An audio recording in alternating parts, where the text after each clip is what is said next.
বনুয়া সমনীয়া বাজিকা বল বল বল বল বল ও বনুয়া সমনীয়া বাজিকা বল এনেকে নহয় জাগ জাগ জাগ জাগ কোৱা নাই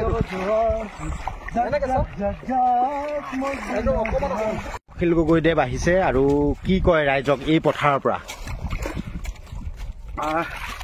আজি লখিমপুৰৰ উচ্ছেদিত মানুহৰ মাজলৈ আহিলোঁ।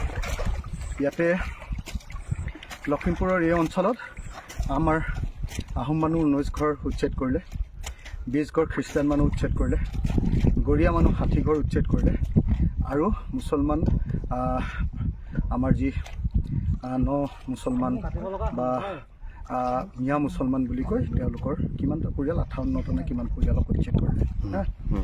মুঠতে বাহিৰত যদিও চৰকাৰে প্ৰচাৰ কৰি আছে যে আমি বিদেশী ঘৰ ভাবিছোঁ, তো ইয়াত আহোম পৰিয়ালবিলাকতো আৰু বিদেশী নহয়, খ্ৰীষ্টান পৰিয়ালবিলাক আদিবাসী তেওঁলোকতো আৰু বিদেশী নহয়।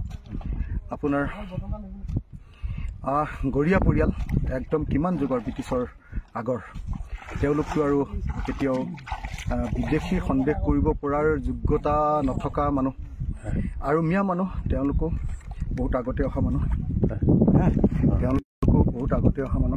তেওঁলোকৰ ওপৰতো এনেকৈ উচ্ছেদ নমনা হৈছে। এইটো দুৰ্ভাগ্যজনক, সকলো উচ্ছেদেই দুৰ্ভাগ্যজনক।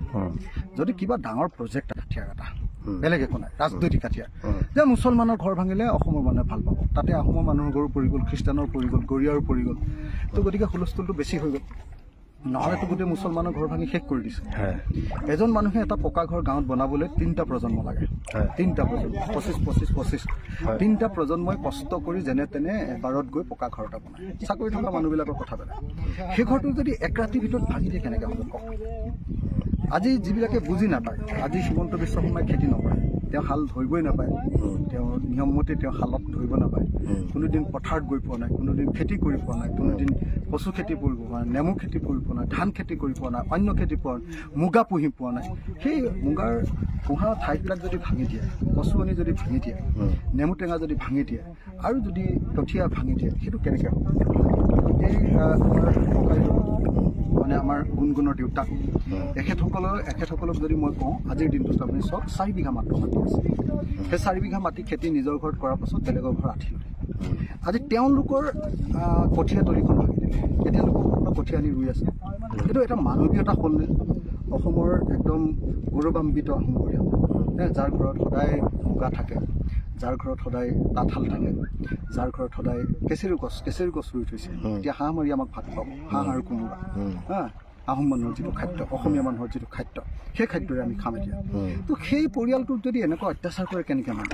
সেইকাৰণে মই অসমৰ মুখ্যমন্ত্ৰীক লগ ধৰি আহিছোঁ যে আপুনি ক্ষতিপূৰণ দিব লাগে, চব পৰিয়ালক ক্ষতিপূৰণ দিব লাগে। মই মেমৰেণ্ডাম দি আহিছোঁ, তেখেতে ইন প্ৰিন্সিপল মানি লৈছে, মই চেষ্টা কৰি আছোঁ চবকে আকৌ ক্ষতিপূৰণ দিয়া। আৰু মই একদম এটা কথা কৈ দিওঁ, সকলো উচ্ছেদ অমানৱীয়, সকলো উচ্ছেদ বন্ধ কৰক। কিবা প্ৰজেক্টৰ কাৰণে মাটি যদি লাগে তেখেতসকলে কওক, ৰাইজে লাগি ভাগি মাটি দি দিব, নহ'লে এনে খেতি কৰি থকা মাটিখিনি এনে অত্যাচাৰ কিয় কৰে? সেইটো মানি লোৱা নহয়। বিশেষকৈ গুণগুণহেঁতৰ যিটো পৰিয়াল এটা মোৰ লগত আছে, গুণগুণহেঁতৰ পৰিয়ালৰ নিচিনা একদম নিৰহ নিপানী অসমীয়া পৰিয়ালটোৰ ওপৰত যিটো অত্যাচাৰ কৰিলে, এইটো অসমৰ মানুহৰ বিবেক জগাই দিয়ে।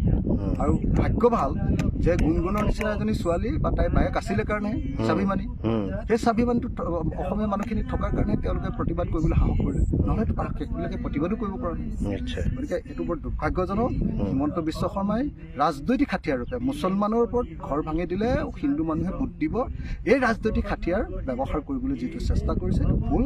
তাৰ মাজত আহোম মানুহ পৰি গৈছে, তাৰ মাজত চাহ জনগোষ্ঠীৰ আপোনাৰ আদিবাসী মানুহ পৰি গৈছে, কাৰ্বি মানুহ পৰি গৈছে, বড়ো মানুহ পৰি গৈছে, ৰাভা মানুহ পৰি গৈছে। আমিতো নামানো, আমাৰ ট্ৰাইবেলৰ ওপৰত, আমাৰ আহোমৰ ওপৰত, আমাৰ কোচ কলিতাৰ ওপৰত, আমাৰ মৰাণ মটকৰ ওপৰত, আমাৰ গৰীয়াৰ ওপৰত, আমাৰ মুছলমান মানুহৰ ওপৰত, আমাৰ খ্ৰীষ্টান মানুহৰ ওপৰত, কোনো মানুহৰ ওপৰত এনেকুৱা অন্যায় অত্যাচাৰ আমি কেতিয়াও নকৰোঁ। কাটি দিছে কঠীয়া পোৱা নাই কঠীয়া ৰাইজে দুৱাকে দিব তাকে আকৌ আমি ৰুই থকা হৈছে আকৌ এডোখৰ ৰুব লাগিব পানীটো অলপ শুকাব লাগিব তাৰপিছত ৰুব লাগিব এটা 1.5 বিঘা মাটি আছে ইয়াত 1.5 বিঘা মাটি আছে টকছত বহি বাইদেউ এচিৰ ওপৰত বহি পেলাই কথা লিখা কৈ আছে কিন্তু এই মাটি ৰাইজে দেখিছে এতিয়া কেনেকুৱা হৈছে মাটি ৰুবলৈ আছেই মাটি মই যে আলিৰ কাষ কাটিলো মই যে এই মাত্ৰ যে আলিৰ কাষ কাটিলো এই 1.5 বিঘা মাটি গুণগুণহঁতৰ এয়া গুণগুণৰ দেউতা নমস্কাৰ কি নাম আপোনাৰ জিতেন চেতিয়া জিতেন চেতিয়া ককাইদেউ তেখেতৰ লগত মই একেলগে